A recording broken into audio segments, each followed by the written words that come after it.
السلام عليكم ورحمة الله وبركاته. النهاردة بسجل لكم، عاوز أتكلم في موضوع تصدير الثوم والبصل إلى غرب أفريقيا وخصوصا دولة غانا. إيه الوضع بالظبط وإزاي نصدر؟ يعني أنا بعمل الفيديو ده لو ما يعني بحيث لو ما كنتش أنا أستفيد غيري يستفيد. ففي بعض المعلومات أحب أقولها لكم وباختصار جدا جدا. اللي عاوز يصدر ثوم، وطبعا هنتكلم على الثوم لوحده وهنتكلم على البصل لوحده لان ده ليه حاجات وده ليه حاجات، وهفهمكم دلوقتي ايه الفرق بينهم وايه ايه اللي يعني ايه الحاجات اللي انت لازم تاخد بالك منها، لان الثوم يختلف عن البصل واقول لك يختلف عليه ازاي. اول حاجه اللي طبعا اللي احنا بنتكلم عليهم الثوم. الثوم عشان تستورده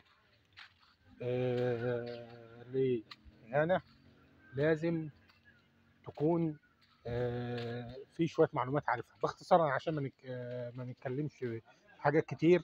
اول حاجه تعرف ان الدوله دي طبعا الجمارك وانت داخل لازم بتدفع رسوم. طيب معلومه عشان تحبوا تعرفوها، ان مصر تبع الاتفاقيه الافريقيه، والاتفاقيه الافريقيه ديت بتشيل الرسوم او الجمارك. ماشي. فاحنا بالنسبه للثوم افضل من الصين، لان الصين هي اللي بتجيب الثوم بتاعها الى غانا. ماشي. وهي المنافس للثوم المصري في غرب افريقيا. طبعا في رسوم 27% دول غير تكاليف مكتب الاستيراد. رسوم اللي انت بتدفعها لمكتب التخليص الجمركي هي في حدود يعني 2000 او 3000 سيده. الرسوم دي غير 27% دول جمارك كده كده بياخدوهم. طبعا المفروض اللي هم بياخدوا من الصينيين فلوس تانية، لاننا احنا معفويين من بعض بنود الجمارك او الاغلبيه العظمى فيها بسبب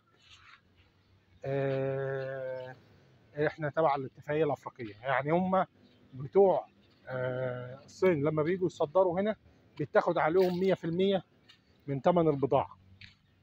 ماشي. النقطه الثانيه بقول لك انت لو عاوز تصدر، طيب التوم ده بيجي هنا ازاي؟ اللي معروف او المنتج عشان تخش المنافسه، الصين هنا بتشتغل كرتونه فيها 10 شرابات، كل شراب كيلو. فاحنا دلوقتي عرفنا ازاي كرتونه داخلها 10 شرابات كل شراب كيلو. طيب انت هتصدر هتبعت الحاويه وتخلص هنا؟ لا، لازم الاول تروح مكتب الغذاء وتروح لهم بالكرتونه فيها التوم بتاعك عشان تاخد موافقه عليها، على ما الكونتينر ما يجي تكون انت خلصت الاجراءات بتاعتك. ماشي. بحيث اللي هم ياخدوا العينه ديت هتفضل عندهم بيخلصوا الايه، بيودوها المعامل والحاجات ديت ويخلصوها. فعشان تصدر هنا، والسوق هنا طبعا محدش هنا بيزرع توم، ومفيش بلد بتخلى من احتياجها الى التوم. فاحنا دلوقتي قلنا المنافس بتاعنا الصين. معرفه سعره دي سهله، يعني من خلال التواصل معايا هعرف لكم سعر الصين بتبيع داخل. على فكره عشان ابقى معرفكم نقطه معينه، ان النظام هنا لازم تدخل بضاعتك وتبيعها بنفسك بعد المينا. يعني مفيش، يعني احنا حاولنا ان حد يشتري كونتينر من سطح المركب، طبعا الموضوع ده فشل ذريع. هنا الصين عامله واخده مستودع كبير ومدخله التوم فيه، مدخله التوم جايباه من الصين ومدخلاه جوه غانا بالمستودعات، وبتبيع هي منها للعملاء للي محتاج. ماشي. كرتون طن 2 3 العمل ماشي بالطريقه دي. طيب انت هتقدر تدخل، لازم تدخل الكونتينر لحسابك، لازم تأجر مستودع. ايجار المستودع هنا غالبا في حدود 3000 دولار. ديت لازم تكون عامل حسابها. تاني حاجه طبعا الكونتينر بيبقى مبرد، فانت لازم يبقى المستودع مبرد برضك عشان التوم ما يبص منك. بحيث اللي هو ينزل السوق خلال شهر 2 يكون اتباع. لان طبعا لما بيغيب بره التبريد بيحصل له مشاكل. الامور دي كلها ممكن نتحدث فيها لو حد حابب بالتفصيل وله رغبه في العمل ده. لازم الحاجه التانيه لازم يكون عندك هنا اقامه عشان تقدر تنزل تفرد منتجك في الاسواق. هيطلب منك كتير. لازم اول حاجه تعرف سعر الصين بتبيع بكام وتكون اقل منها المنافس بتاعك. 2 لازم يكون معاك اقامه في غانا عشان تقدر تبيع المنتج بتاعك، بحيث ان انت هتقدر هيكون سهل جدا تسويقه. طبعا هتحتاج سياره عشان متبرده، يعني في حدود $5000 او $6000. ديت السياره ديت بتنقل لك الحاجه. يمكن في ناس في مصر كتير هيقول لك لا يا عم احنا عاوزين نبيع حاجتنا. احنا بنقول للي راغب يعرف حاجه او معلومه في السوق الغاني، او عنده امكانيات ماديه وعنده صعوبه في تسويق المنتج بتاعه، بنقول له سوق غانا مفتوح، بس الوضع 1 2 3. عندك منافس اسمه الصين موجود له مستودعات هنا. لازم يكون معاك اقامه، لازم يكون شغال في ورق رسمي، هيكون السوق مفتوح قدامك. ومن السهل هنعرف اسعار الصين بكام التوم فيه. اعتقد كده ان انا اتكلمت في كل حاجه، ولو في حاجه ممكن تكتبوا لي عليها وانا ارد عليكم او تتصلوا بيا ان شاء الله. ابقى حاطط رقم التليفون بتاعي في صندوق الوصف. طيب هنخش بقى في موضوع البصل. وانا اتكلمت قلت البصل يختلف عن الثوم. ليه البصل يختلف عن الثوم؟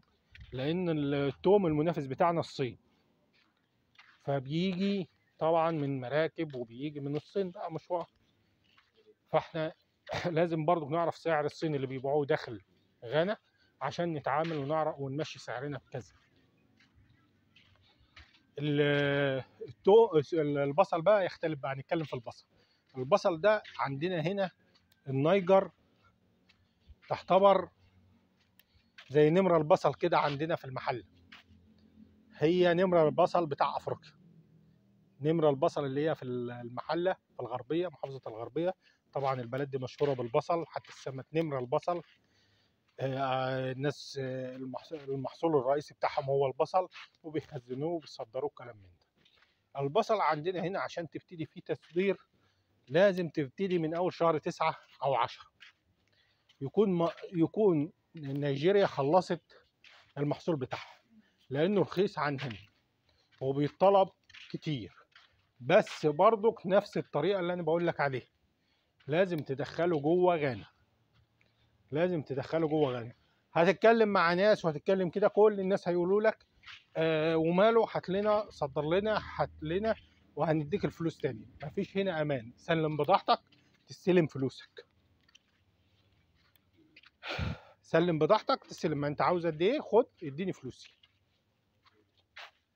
ماشي. ف كده اعتقد ان انا برضو اتكلمت في خصوص البصل قطاعي هنا.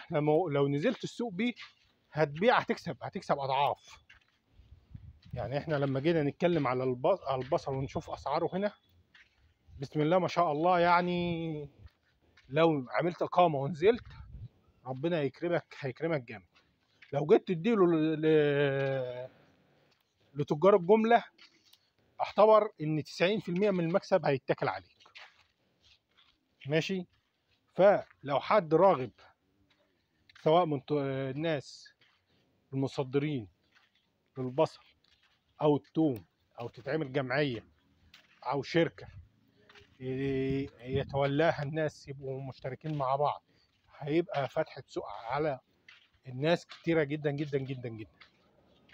طبعا من ضمن الحاجات لازم المستودع ما يكونش كبير قوي اللي احنا جايبينه. ليه؟ لان طبعا البصل او الثوم بيبقى جاي في كونتينر مبرد، فالكونتينر المبرد ده بيحتاج تسويق بسرعة، طبعا انت هتجيبه في مخزن مبرد برضك، بس قبل ما يخلص الكميه اللي عندك بتكون طالعه من مصر الكميه التانيه.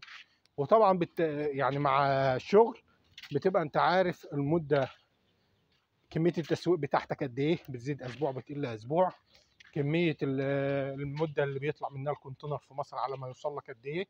فديت كلها من بدايه يعني ايه، هتتعرف وتتكشف لما تبتدي شغل. وكل يوم السوق هنا مفتوح جدا جدا جدا، يعني كشغل مفتوح. بس النقط اللي انا اتكلمت فيها اتمنى ان انا اكون وضحتها كلها. وانا عامل الفيديو ده عشان الناس، يعني انا دخلت تجربه، ارادت الظروف اللي انا هستقر في مصر. ف طيب اللي انا جريت فيه ما حدش يستفيد غيري، لا، فانا عامله لله. حد غيري عاوز معلومه عاوز حاجه انا هقولها له. وجزاكم الله خير، والسلام عليكم ورحمه الله وبركاته.